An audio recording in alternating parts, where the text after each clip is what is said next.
Hello friends, आज मैं आपको दिखाने जा रही हूँ हमारी फैमिली की सबसे पहली camping trip.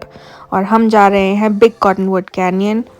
Big cottonwood canyon salt lake city से 12 माइल साउथ ईस्ट पे पड़ता है और वॉसाच रेंज के अंदर एक 15 माइल लंबी कैनियन है जहाँ पे लोग बहुत फन करते हैं, हाइकिंग करते हैं, कैंपिंग करते हैं और स्कीइंग करने आते हैं, फॉल देखने आते हैं, स्प्रिंग देखने आते हैं। तो ये बहुत सुंदर एरिया है जैसे कि आप ड्राइव में देख रहे हैं। और ये है हमारी कैंप साइट। बीच में फायर पिट है, 2 पिकनिक टेबल्स लगे हैं, बारबेक्यू के लिए एक जगह अलग से है। और जैसे कि आप देख रहे हैं ये पूरा एरिया ग्रीनरी से भरा हुआ है, बहुत सुंदर है। ऐसे लगता है कि सिटी है ही नहीं आसपास, ऐसा लग रहा है जंगल के अंदर ही है। आगे पीछे आपको सिर्फ पेड़ पौधे, ग्रीनरी, पहाड़ यही दिखेंगे सिर्फ। और ये जगह generally first come first serve होती है, तो अगर आप आए, आपको जगह मिल गई, बहुत बढ़िया। हमें जो ये कैंप साइट मिली ये 2 कैंप लगाने के लिए है। तो बस अब हम टेंट लगाते हैं और शुरू करते हैं। हमने ये टेंट REI से ख़रीदा था, इसका नाम बेस कैंप 6 है। ये 6 पीपल टेंट है और ये ऑल वेदर टेंट है। और हम इस टेंट को ऑलमोस्ट 4 बार यूज़ कर चुके हैं और इसने अभी तक हमें धोखा नहीं दिया है। 2 बार वेदर बहुत ख़राब हुआ था, बहुत हवा चली थी और बहुत ज़्यादा बारिश हुई थी और इस टेंट ने अभी तक हमें धोखा नहीं दिया है। कोई फ्लड नहीं हुआ, बल्कि हमारे साथ जो आए थे उनके टेंट में फ्लड आ गया था, पर हमारा टेंट ड्राई ही रहा। तो अगर आप टेंट खरीदते हैं और आपको पता है कि आप पहाड़ों में कैंपिंग करने वाले हैं तो प्लीज़ अपना जो गियर है वो थोड़ा रिसर्च करके एकदम सही से ख़रीदें ताकि बाद में प्रॉब्लम ना आए। इस टेंट को लगाना बहुत इजी भी है, हर पोल कलर कोऑर्डिनेटेड है और हम दोनों ने मिलके ये टेंट 10 मिनट में लगाया था। तो बहुत सिंपल है और बहुत स्टर्डी भी है। ये हवा में भी ये उड़ नहीं जाएगा क्योंकि इसके ऊपर अलग से एक विंडशील्ड आती है, जैसे ये ऊपर लगा रहे हैं हम। हमने जो स्लीपिंग बैग्स हैं वो नीमो डिस्कोस ख़रीदे हैं, उन्हीं के पिलोज़ और उन्हीं के मैट्रेसेस भी लिए हैं और बच्चों का अलग से आता है, तो REI का ही है वो। तो ये भी बहुत अच्छी क्वालिटी के हैं। अब मैं खाना बना रही हूँ और मैं खाना पहले से ही ले आई थी। मैं पूरियाँ और आलू ले आई थी, साथ में मैं पुलाव ले आई थी, राजमा वाले पुलाव, तो राजमा चावल टाइप्स। बट मैं पहले से पका के ले आई थी कूलर के अंदर डाल के और अब मैं यहाँ पे गरम कर रही हूँ। और ये मेरे किचन का सेटअप है। ज़्यादा बग्स नहीं थे और बारिश नहीं हो रही थी तो मैंने अपना किचन वाला टेंट नहीं लगाया जो अलग से आता है, बट मैंने अभी सिर्फ टेबल लगाया और खाना बना दिया फटाफट। मेरा किचन एक्चुअली ऐसा दिखता है। तो ये टेबल है और उसके ऊपर गैस है और नीचे स्टोरेज है और ये हमारा खाना है। तो जैसे आप देख रहे हैं हमने सही से पेट भर के खाना खाया। और ये जो कैंडल आप देख रहे हैं ये बग रिपेलेंट कैंडल है और ये जो टेबल क्लॉथ है ये भी बग रिपेलेंट है।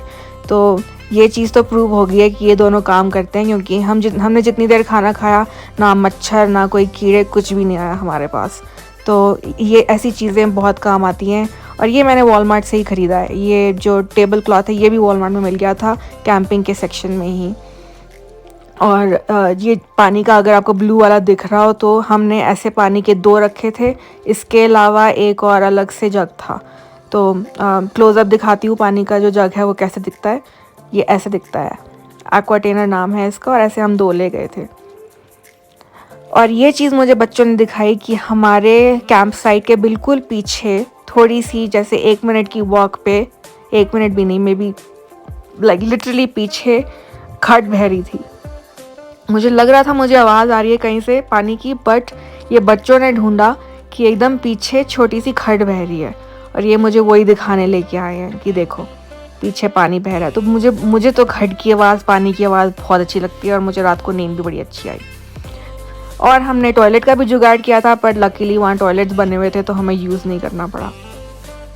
रात को सारे बच्चों ने मिलके स्मोर्स बनाए। स्मोर्स क्या होता है कि 2 क्रैकर्स होते हैं, उसके बीच में मार्शमेलो और चॉकलेट, और मार्शमेलोज़ ये फायर के ऊपर पकाते हैं।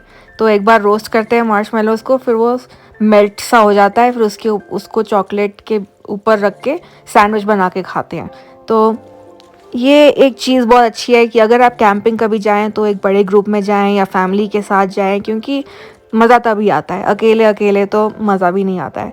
तो ये सब बच्चों ने बहुत मज़े किए, हमने मार्शमेलोज रोस्ट किए, बीच में गाने भी गाए और बिल्कुल अंधेरा था, लाइक कोई सिग्नल नहीं, कुछ नहीं। तो ये आप सोचिए कि अगर आप जा रहे हैं तो आपका इंटरनेट तो भूल जाइए, आप जा रहे हैं नेचर में आराम करने के लिए कुछ टाइम के लिए, और दुनिया कोई नहीं है आसपास, बस आप हैं, आपकी फैमिली हैं और आप मज़े में time spend, quality time spend कर रहे हैं यहाँ पे। और रात को ठंड अच्छी हो जाती है, तो अच्छे कपड़े, अगर आप पहाड़ों में हैं तो डेफिनेटली चाहे कितनी भी गर्मी हो तो सर्दी के कपड़े ज़रूर लेके जाएं। और ये s'mores हैं, ऐसे दिखते हैं। बस तो फिर हमने रात को बैठा और थोड़ी आग सेकी, बातें करी और फिर हम सब अपने अपने टेंट्स चले गए सोने के लिए। सुबह उठे मस्त आराम से, जैसे ही सनराइज़ हुआ और हम सब उठे, हम दोनों नीचे सोए थे, अर्जुन ऊपर सोया था कॉट में। बाद में ब्रेकफास्ट के बाद ये बच्चे स्विंग पे बैठ के अपने या तो टीवी देख रहे थे या गेम्स खेल रहे थे जो ऑलरेडी डाउनलोडेड थे, इंटरनेट तो चलता नहीं है, बट इनके लिए भी फ़न था आपस में टाइम पास करने का। लेकिन फिर बारिश शुरू हो गई।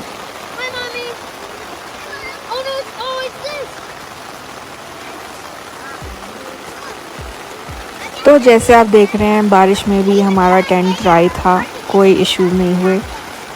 और बाहर हमने एक क्लैम रखा हुआ था और उसी के अंदर हम बैठे और बारिश की वेट करी ख़त्म होने की। लेकिन बारिश के बाद नज़ारा ही बदल गया, इतनी खूबसूरती, मतलब मज़ा आ गया, बहुत सुंदर लगा उसके बाद। और क्योंकि ये फ़र्स्ट टाइम ट्रायल था तो हम सिर्फ एक रात के लिए आए थे, तो अब वापस जाने का टाइम हो गया।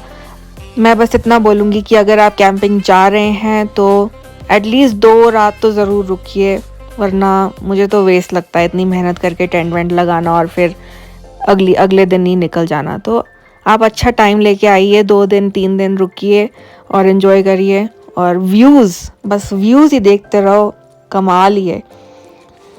बारिश हुई और भी, पर फिर भी इवन बारिश में भी बहुत मज़ा आया। बस तो दोस्तों, आई होप आपको हमारी फ़र्स्ट कैंपिंग ट्रिप से कुछ आइडिया लगा कि कैंपिंग कैसे करते हैं। फ्रेंड्स के साथ बहुत मज़ा आता है। आज के लिए बस इतना ही।